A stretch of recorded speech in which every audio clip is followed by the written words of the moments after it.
Hello and welcome to my video on my attempt at trying to get a 1956 Mercury Monterey automatic gearbox working again. I'd like to point out though it's not a film on how to completely rebuild, restore, renovate your auto gearbox. This is purely about me having a go and seeing if I can get the damn thing going. The problem is that it's lost drive. It works fine in low and reverse, but in drive the engine revs and it basically doesn't go anywhere. You know, it's like chronic clutch slip. I've bought this, which is the genuine Ford 51 to 58 Lincoln Mercury automatic transmission maintenance manual, which is riveting read. So if you're having trouble to sleep at night, this is the book for you. Readily available, less than the original one. Picked it up from eBay. There seemed to be quite a lot there, but I do believe you can pick up reprint versions as well. One thing I do know is that there's two clutches, both operated by servos. The one clutch does low and reverse, and the other clutch does second and does drive, which is basically second and third. So it would appear that the clutch the drive clutch is either slipping or malfunctioning or something of that nature, I think. Lots of people think these are 2-speed gearboxes because when you drive it just goes up and down 1 and 2, but actually they're 3-speed because low is first and drive is second and third. Right, we've now got the car up on axle stands, so the next thing is to remove the sump and drain the fluid. So the first thing would be to disconnect the filler pipe.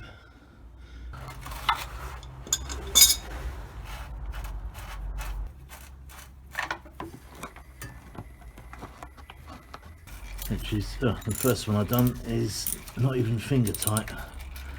Should explain why the bottom of the box is nice and oily. There's that one. On to the last one. Okay.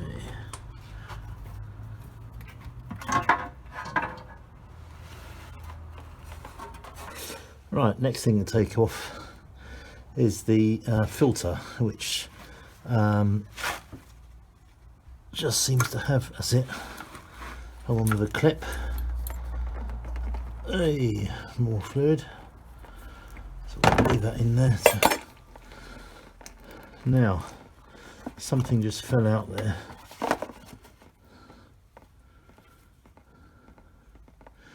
Now, whatever that is, that's broken. That was just lying on top of the filter, so whatever that was, that may actually be the problem. Alright, let's get these tubes off. That's the first one. It's the case of pulling these things off, apparently.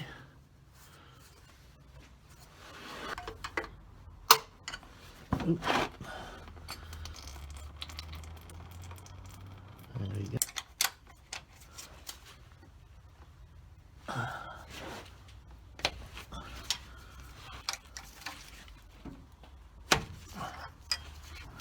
These are the 3 bolts here. Give these a go first. And then just slide it off these 2 tubes, apparently.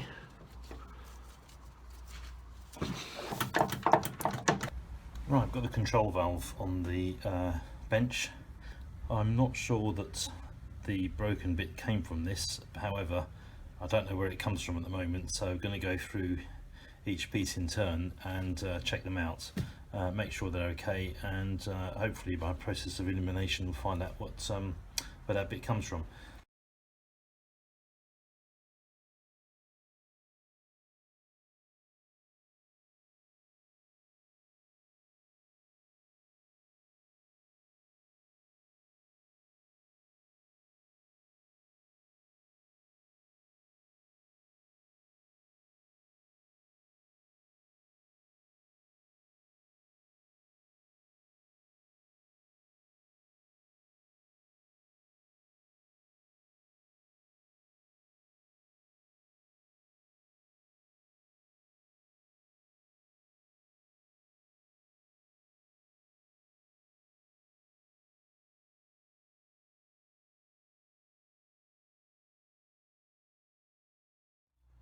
Right, all that's left to do now is to clean up all the parts, give them a really good look. I haven't seen anything missing or broken or badly scoured, so hopefully it's just a case of clean it all up and put it back together. Right, what we're going to do now is we're going to take off the front servo.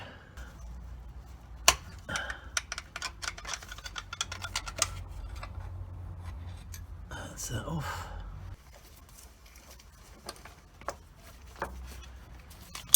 That's one bolt.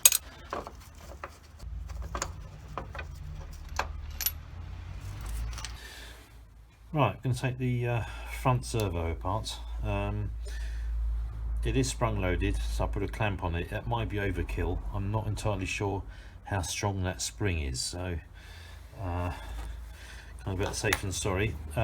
First thing to take off is a snap ring around here. So I'm going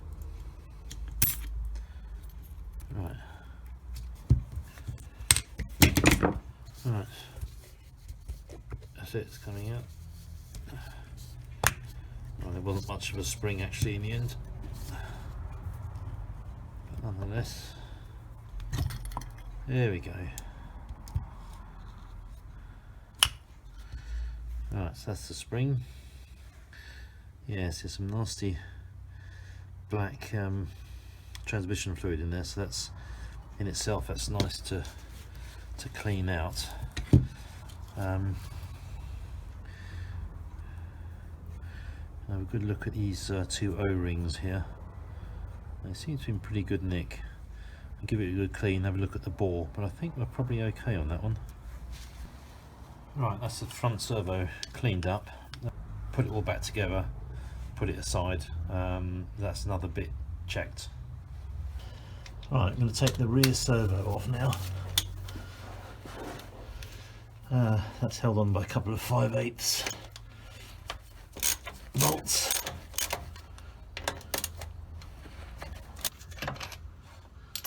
That's two. Right, here you've got the rear servo. Going to take it apart again. I put a clamp across there. Probably don't need it, but just take out the retaining ring.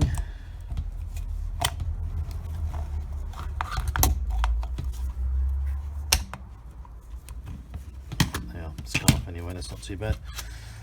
Right, retaining ring is off.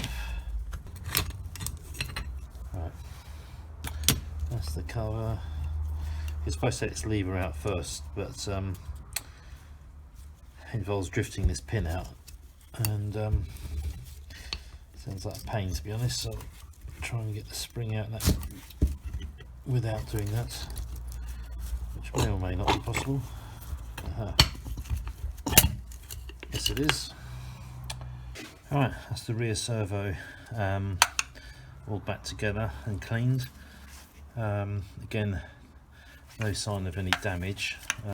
Right, next thing to take off is this here, this whole thing. It's the pressure regulator. Right, first thing to do is to release this clip and to remove the two springs.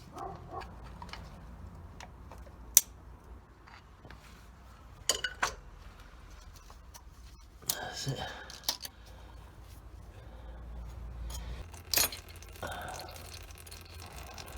There's a green spring at the bottom and a red spring at the top.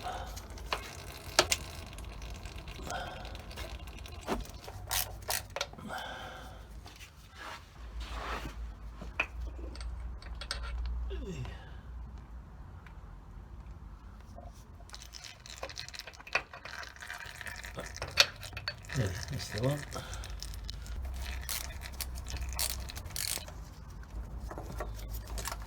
That's it. Alright, that's the pressure regulator out. Next thing to do is take off this top plate.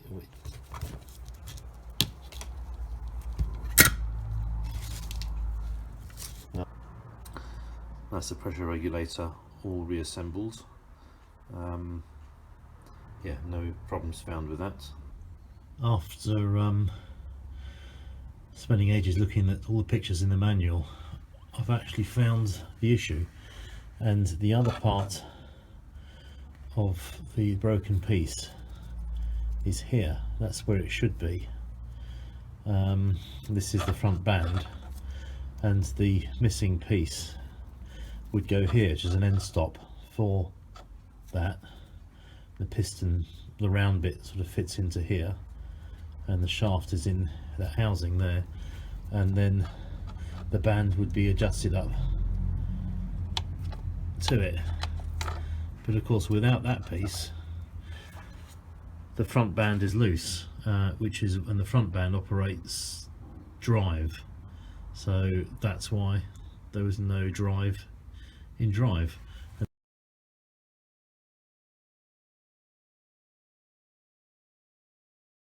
I've heated up this piece of the casing with a blowtorch. You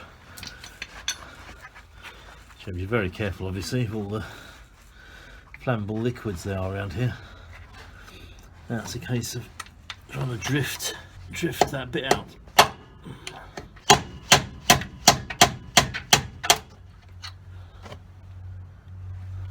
I think we have success.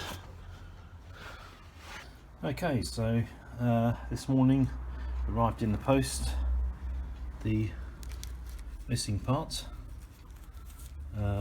New old stock in its original Ford packaging. That's the one that came out, the broken one, and here's a new one for the princely sum of $25 including shipping. So really happy with that. Found that at NOS Parts Limited in Waxahachie, Texas. They're a Ford and Mercury NOS parts specialist. Got a quite a good website. You type in the part number if you know it, and they'll tell you straight away if they've got it. Really well priced, friendly, and really reasonable shipping as well. So I'm gonna fit that part on and see about reassembling. I'm going to move the front band out of the way.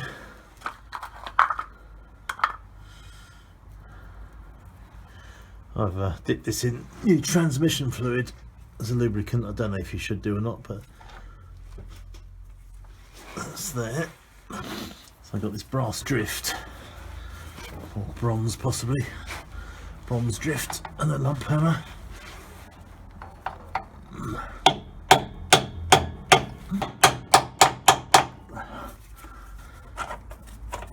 That front band now rests against that one, and the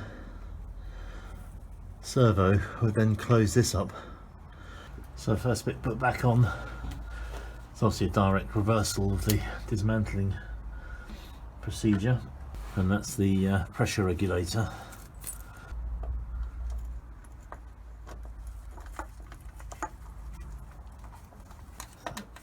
First one loosely in.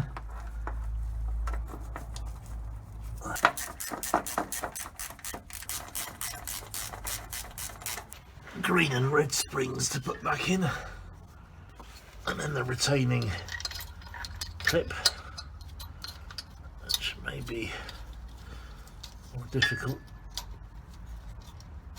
Let's get pushing a bit. That's it. There. All springs are located okay.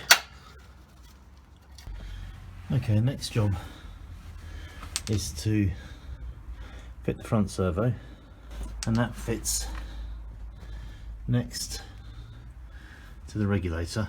So here and here, the two mounting bolts. What the difficult thing is that it's got to,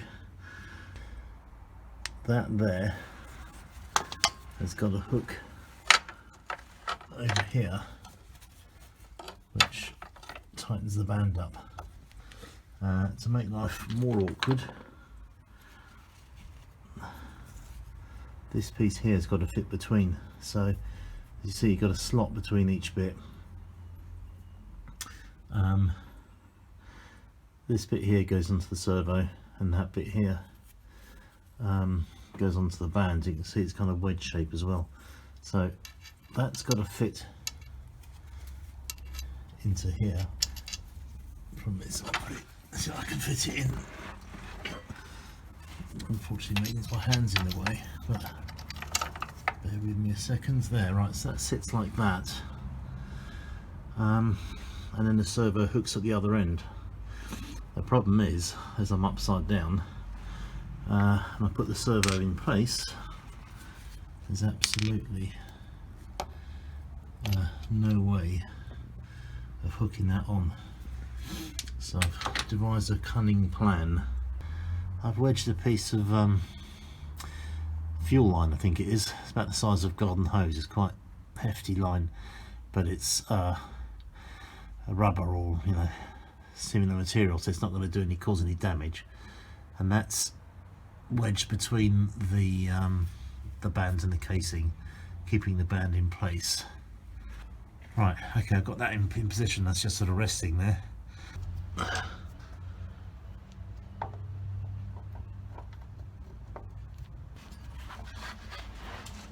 That's one of the bolts. Here's the other one. I'm going to pull that piece of hose out there, and hopefully, yeah, that looks like it's in place. Okay, on to the rear servo, which goes in this area. There's one mounting hole here, another mounting hole here, and that's the rear band. Same sort of idea, except we've got two of these irritating little things. This end goes into the casing. There's a little ball in the casing, and the adjustment is made through the other side of the casing. It's actually made through the floor, but we'll look at that later. And then this end with the sort of flat end, if you like, with that groove, has got to go onto the band. So I'll get, right, that's located onto the little ball. If I can get my other hand round and move the band round, that's it. Right, so that little piece is between the band and the casing. Now between the rear band and this part here of the rear servo, so that fits between the two. So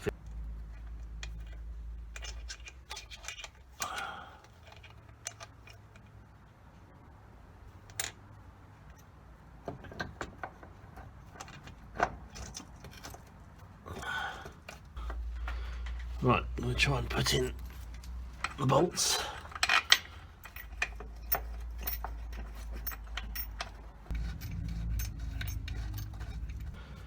Right, well, they're kind of in place.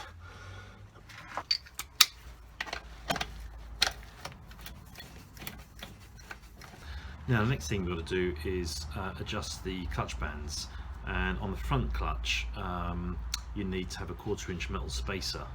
I look in my box of useful metal things and I found this bit of alley bar. It's exactly 1/4". Right, well, now on to adjusting up the front band, which is done via, this is the front servo, and there's this sort of operating lever. The adjustment is done here. You've got a lock nut, which is loose at the moment, and the adjustment is done via this screw-headed bolt. Pull this arm back, and the 1/4" spacer just sits there. Now next thing is to adjust the adjuster to the right torque setting. The torque setting for that is very, very small. It's only 10 inch-pound, not foot-pound, but inch-pound. The rear band was done up to 10 foot-pound. The front band is done up to 10 inch-pound.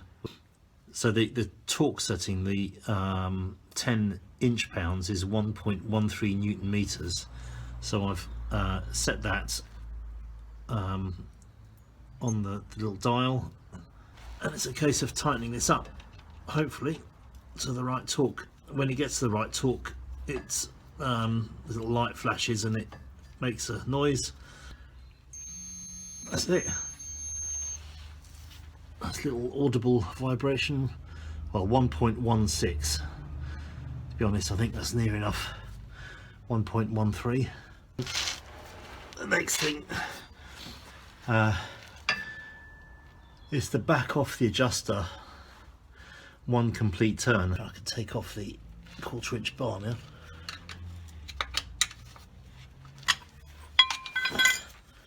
That's going to be easier to, there we go, that's a half and that's a 1. That's a complete turn.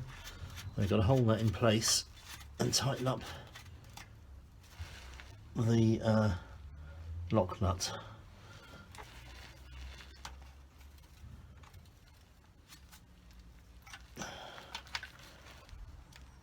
Okay, so we're going to adjust the rear band.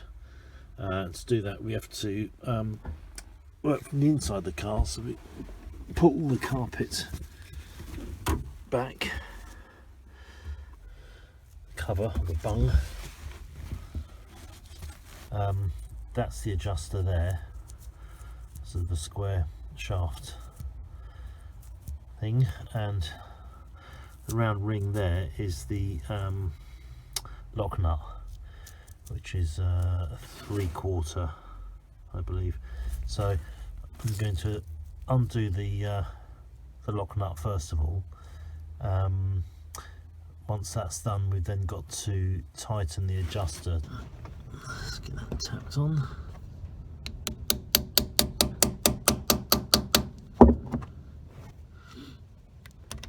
Torque wrench on, which is, as I said, set to 10 foot-pound of torque.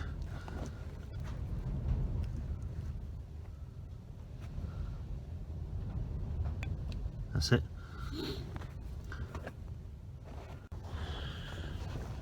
Okay, now we've got to loosen off the or back off the adjuster 1.5 turns. So now it's a question of concentrating. So it's facing here, so that's quite tight actually. That's, I can't be in the way. That's 1 turn, and that's 1.5 turns. I'm putting on the sort of screwdriver attachment to hold the adjuster in place, and then get a 3/4 spanner on the lock nut and see if I can tighten it up.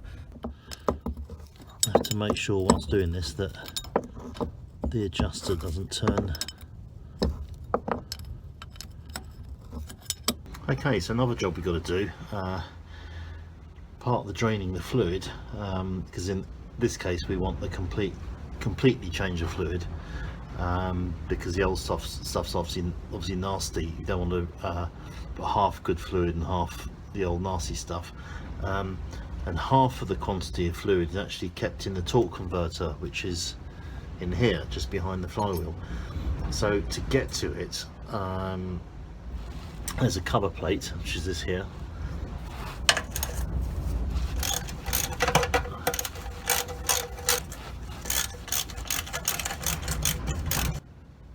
So what we need to do is we need to rotate the engine to get to the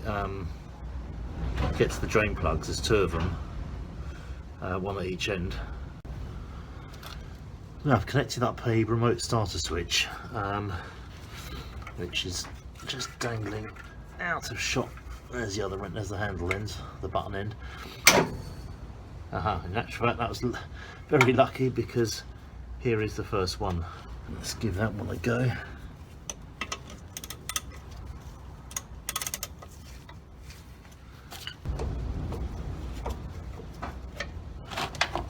Here we go. I'm now going to turn it back to the other drain plug and attempt to get that one out. Spin it over.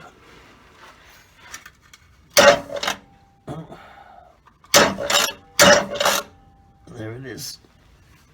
Nothing much coming out. So let's get the plugs back in. The dust cover back on. And I've given the cover a good degrease and clean up.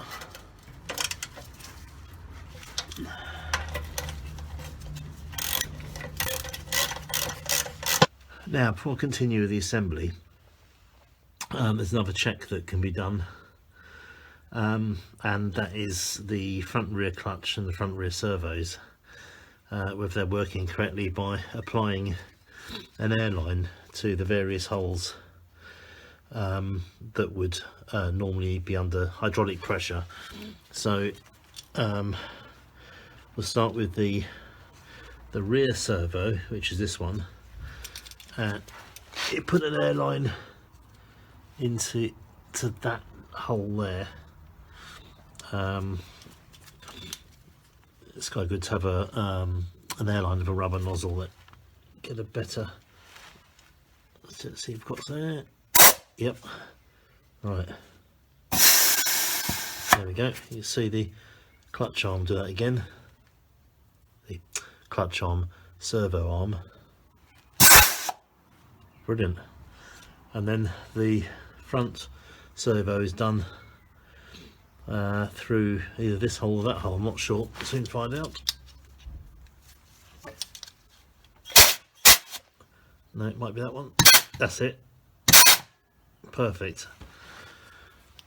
Then the front and rear clutches can be checked as well. Not quite sure what happens, but this little hole here is for the rear clutch.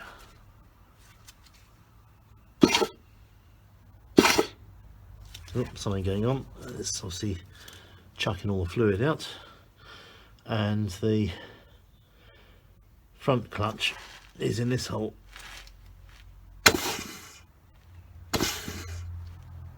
Well, there's definitely some clunk and a movement there, so I think all that seems to be working okay. Right, so the next thing, the last component to go back in the box is the valve body here. Okay, so that gives us a little bit of play there. The two pipes in question are these two, both identical, and they're just push fits.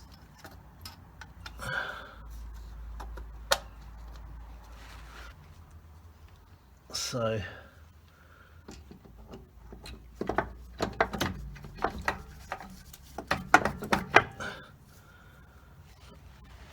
they're almost in place.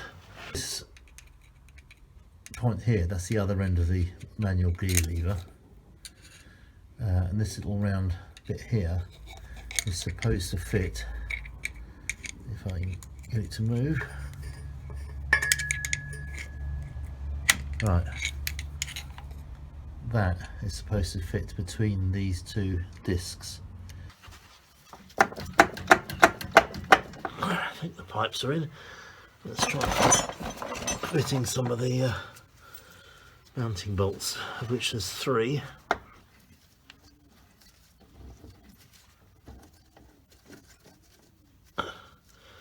What's actually going in?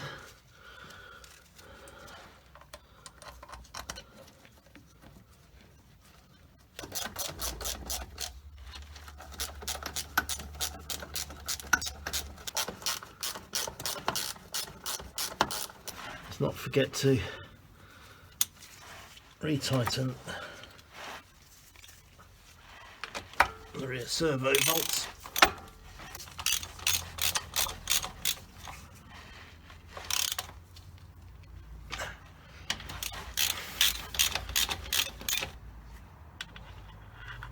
Right, got that.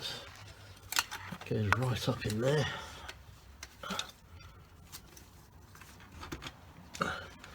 Again, just a push fit and a push fit there, and then there's one more, which is this one, and that one, and that one there. Now, almost forgot another pipe. It goes in just behind here.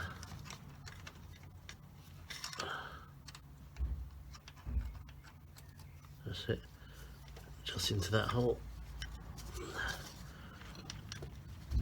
Wiggle it in place. Now ready to put the sump pan back on. First thing we've got to do is put the filter back on, and that fits over this pipe and this pipe here, and then the retainer clips over this pipe and onto that pipe.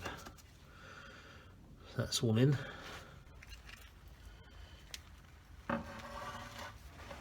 Okay.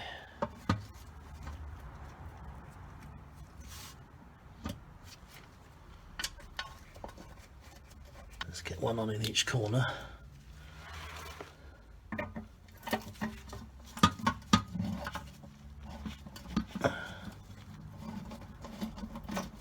We've got to do them, torque them up now to 10 to 13 pounds, foot-pound of torque.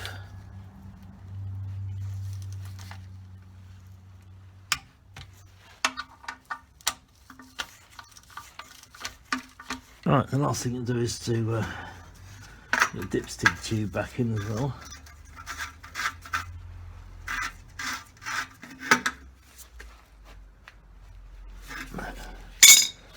Right, that's good. Right, it's now time to fill the transmission up. It takes, according to the book, 10 quarts of transmission fluid. American quarts is very close to a litre, so you're looking at about 10 litres of fluid, which is the most expensive part of this repair, because that's kind of about £100 worth of transmission fluid. Very important to use type A transmission fluid. Lots of books you read or websites, forums tell you to use type F. Type F came in with Fords after, I'm not sure exactly what year, but it's about 1958-59 to its late 50s. This is a 56, and the book definitely says type A, and I've had people tell me that's not true, but it is. And obviously type A is type F. They don't call that, they don't use those terms anymore, so you have to find the model equivalents. But I got this stuff from American Auto Parts in Red Hill. This is Pennzoil, comes in 1 quart bottles, so I'm going to start filling her up. Now apparently you can't just pour 10 quarts in there. You'll put a few quarts in there and it will register as full. What you then have to do is spin the engine over for 10 seconds or so for the pump to start working, start pumping the fluid around, and the fluid will go right down, and you put some more in and try it again. Apparently the pumps on these are not very efficient, so it takes quite a while to pump the fluid around. So I know I've got to get all 10 bottles in there, or near as damn it, so that will tell me when we're full. But I'm going to pour the first bottle in, let it trickle down, and see how we go.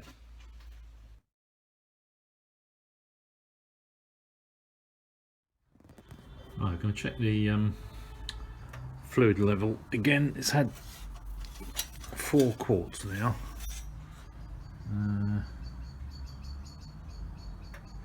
It actually says that the full mark already.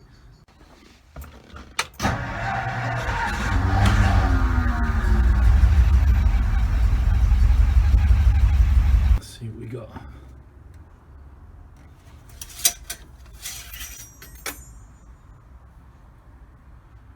Right, well that's actually it's all gone, which is good. So time for some more.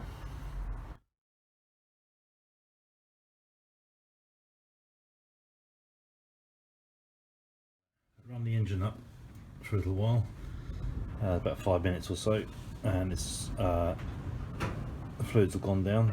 Right, let the engine run for a few minutes. Also, I'm going to get it through all the gears to make sure that all the fluid's going through all the various channels and so on. That's into reverse. Let's park, reverse, neutral, drive, you can feel movement.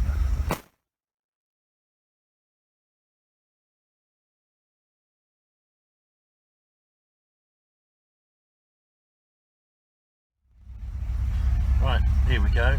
The moment of truth. Car's off the jacks, back on its wheels. Sitting in neutral, foot on the brake, put it in drive. Oh, there we go, foot off the brake.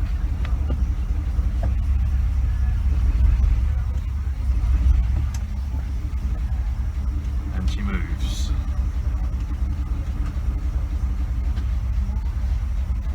Reverse.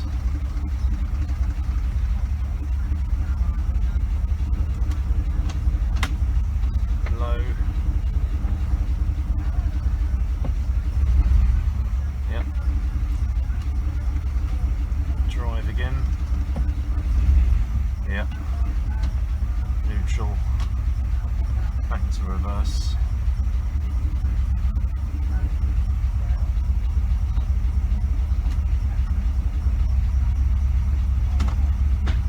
And into park. Well, it looks like that's a success. I'm going to take it out for a test drive later on, and we'll see if it actually did work properly. Okay, well, I took the car out for a drive. Glad to say that the gearbox works absolutely perfectly. So very, very pleased with that. It cost me in the end around about £150, and 110 or 120 of that was the actual fluid. So yeah, very happy with that. Like I said at the beginning of the film, this wasn't a complete rebuild, or how to rebuild your Merc-o-Matic gearbox. This film was basically done to give encouragement to anyone who's like me, had no prior knowledge or experience of rebuilding 50s Ford auto boxes. But it's worth a go. Read up as much as you can, get the manual, and just take it bit by bit. You know, drain the fluid, drop the sump, and then take each component out in turn, clean, inspect, take loads of pictures, loads of notes to make sure you know how to put it back together again. So thanks for watching, and hope it inspires you to have a go yourself.